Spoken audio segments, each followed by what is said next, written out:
I told my best friend her marriage was a mistake at her bachelorette party. Then her mom thanked me and the wedding got canceled. I, 27F, have been best friends with Amy, 28F, for over a decade. We've been through everything together, breakups, family drama, career changes, all of it. So when she got engaged to Jake, a guy she'd been dating for about 3 years, I wanted to be happy for her. Really, I did. But from the start, Jake gave off massive red flags. And I don't mean just quirky or a little intense. I mean the kind of red flags that make you look over your shoulder and want to grab your best friend and run. Jake is one of the most controlling, jealous, emotionally manipulative people I've ever seen. He's constantly checking Amy's location, calling her if she's even 5 minutes late, and interrogating her about what she's wearing, who she's with, or if there were any guys around. One time, we were shopping at Target, literally just picking out throw pillows, and he called her 9 times in under an hour. 9. She had to leave the aisle multiple times to talk to him, and I could hear him yelling through the phone from where I stood. Whenever I tried to bring it up, she'd wave it off with, "He's just protective. He loves me so much he can't help it." Flash forward to her bachelorette party. It was meant to be a fun girls' night out, dinner, dancing, drinks. But Jake wouldn't stop blowing up her phone.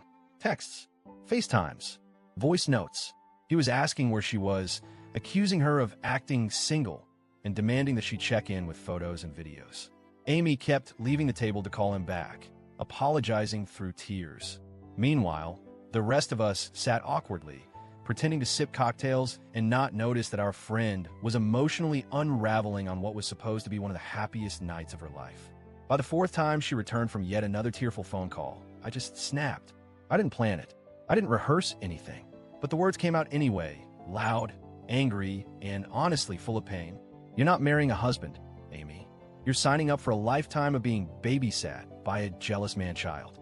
Dead silence. Then Amy burst into tears and ran out of the bar. Half of our friend group followed her. Later that night, around 1 a.m., I got a phone call from her mom. Drunk, emotional, but grateful. She told me she and Amy's dad had been worried sick about Jake for months. They felt helpless, watching Amy become more isolated, more anxious, and less like herself. But they didn't know how to stop the wedding without alienating her. Then she told me something that stunned me. If Amy went through with the wedding, they were planning to pull all financial support. The next day, Amy blocked Jake. Within a week, she moved out of their shared apartment and back into her parents' home. She even started therapy from what I heard. But she also blocked me. No text, no call, nothing, just silence. Now the friend group is split down the middle. One half says I did the right thing, that someone needed to shake her awake and I just had the guts to do it. They say I might have saved her years of misery and a messy divorce. The other half says I'm a toxic friend who ruined her engagement out of jealousy or drama addiction. That even if I was right, I should never have said it that way at that moment. I didn't want to destroy anything. I just couldn't watch her cry over Jake one more time and pretend it was normal. So, Reddit, AITA for saying what I said, for how I said it. Or did I just finally say what everyone else was too scared to? Update 1. Hey Reddit, thank you for all the responses. I didn't expect this to blow up the way it did. I read through every single comment, and I want to give a sincere thank you to the people who showed support, but also to those who gave tough but fair feedback. I've had time to sit with everything, and honestly, I've been feeling a strange mix of guilt and relief. I didn't want to hurt Amy. She's my best friend. But I think part of me had been silently grieving the version of her I knew before Jake. The one who laughed loudly, made spontaneous decisions, and didn't flinch every time her phone buzzed. A mutual friend who's still in contact with her told me Amy is doing okay. She's still living with her parents, still blocked me, but she started seeing a therapist. Apparently, she's been opening up about how controlled she felt in the relationship. She even admitted, to our mutual friend, that if the wedding had happened, she probably would have felt trapped for the rest of her life. Knowing that, it both comforts and breaks my heart. I still haven't reached out.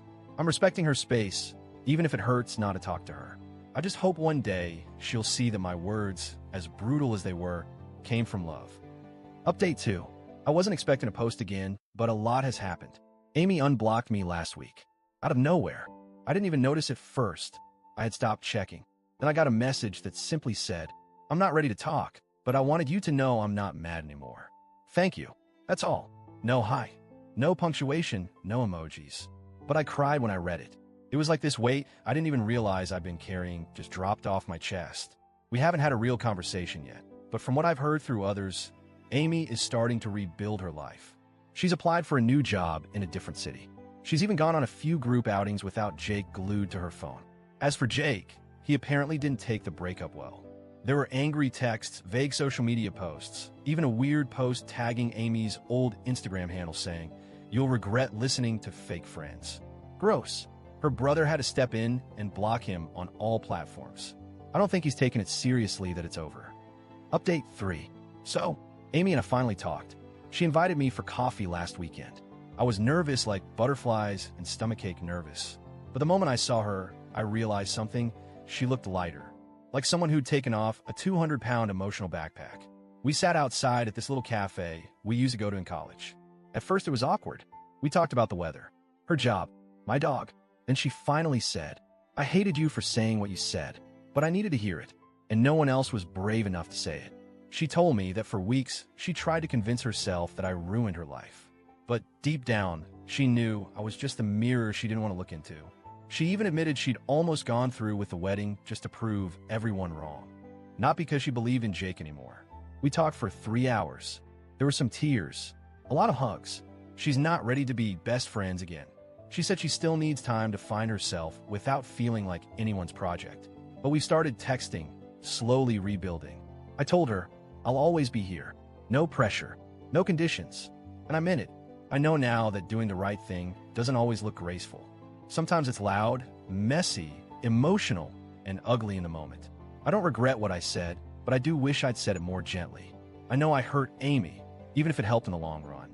Sometimes, love doesn't mean support at all costs. Sometimes it means stepping in, even when it means risking everything. I'm just glad she's okay.